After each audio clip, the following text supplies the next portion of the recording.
Monsieur. Bonjour, monsieur. Oui, quel est ton nom? Mon nom, c'est Nakam Michel. Nakam Michel. C'était quoi qui est arrivé quand tu viens ici à Pasteur? Voilà, j'étais ici en décembre. J'avais un enfant gravement malade. En décembre? Oui, en décembre, à l'hôpital. Quand il a été malade, on est parti dans plusieurs hôpitaux. Mais ce jour-là, c'est par la télévision que j'ai découvert tes émissions.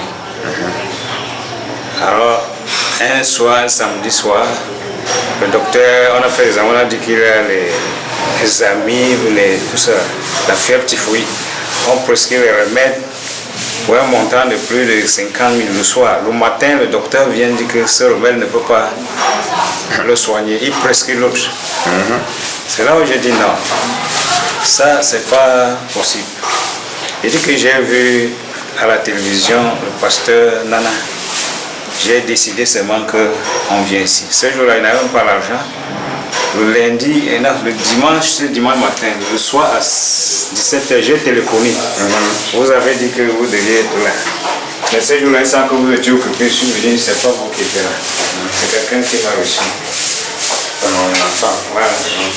Maintenant, il a examiné, il a touché son ventre, il a dit qu'il avait des trucs dans le ventre. Il a dit qu'il y a des gens qui habitent là-bas et que vers le soir comme ça, parce que son ventre chauffait comme le feu. Comme le feu? Oui. Bon, il a boxé son ventre, après il lui a pulvérisé quelque chose dans la bouche. Il a prescrit 8 bouteilles d'huile. Et là, on a pris 2 avec l'eau bénie. On est parti. On l'a soigné en salle. Nous sommes rentrés. Le soir, il a pris ça. Vers 21h, il a commencé à vomir comme le lait. Un enfant qu'on a donné le mauvais lait. Ça sortait toujours blanc. Le lait, comme le lait. Blanc. Ça, c'était le premier jour dans la soirée là. Le matin, il a pris encore l'huile. Comme il n'arrivait pas à prendre, il prenait toujours petit à petit. Vers le soir maintenant, il a commencé à chier des boules, des trucs comme les boules de viande. Boules de viande? Oui, comme les boules de viande. Boules de viande? Ouais. Ça sentait comme, tu ne pouvais même pas rester là à côté. C'était pourri. C'est comme ça que c'était. Maintenant, il a fini une bouteille d'huile. Pendant plus de 2 semaines, il chiait des trucs comme ça.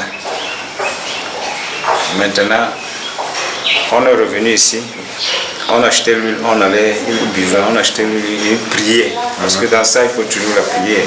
Il priait. Jusqu'à ce qu'il est venu ici, vous l'avez dit que ça va. Amen. Voilà. Ça va? Oui. Il est guéri? Il est guéri, il est costaud. Applaudissez à Jésus. C'est bien. Il est costaud? Oui. Il faut applaudir à Jésus.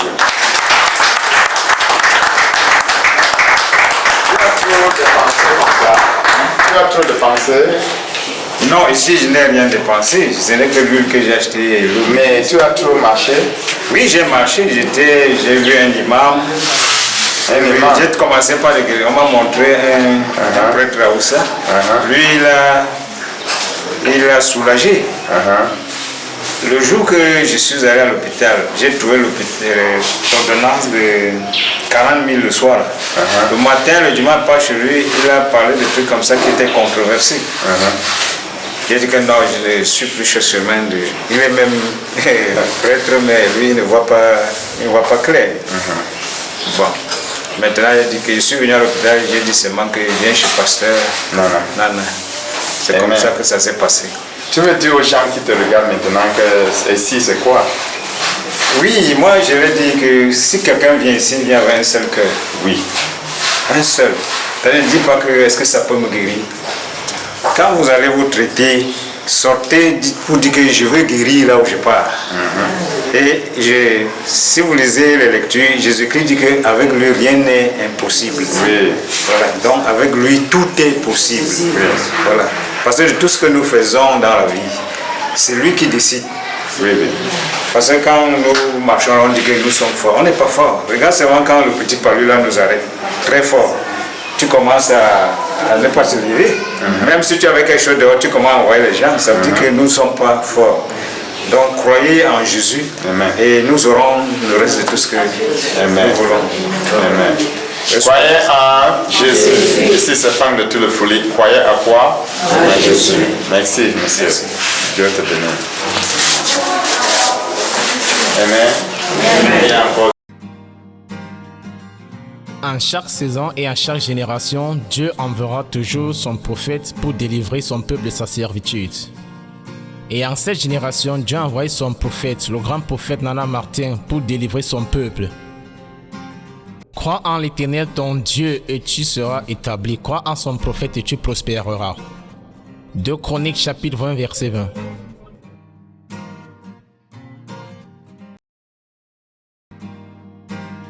In every season and every generation, God will always send his prophet to deliver his people from their bondages. And in this generation, God has sent his prophet, the senior prophet Nana Martin, to deliver his people. Believe in the Lord thy God and you shall be established. Believe in his prophet and you shall prosper. 2 Chronicles 20:20.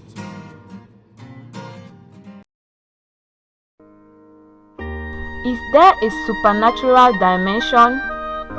Is there a God of signs and wonders? Have you been searching for solution? Have you been expecting a miracle? Can that your situation change? Have you given up your hope? Are healing, miracles, deliverance real? God has been using his oracle, Prophet Nana, to reach out to many. Join us, you may be the next in line for a miracle. Come expecting salvation, healing, deliverance and breakthrough. Just a single call, just a step of faith, and that action of faith will make you laugh again. Faith must keep on seeking. Faith must keep on knocking.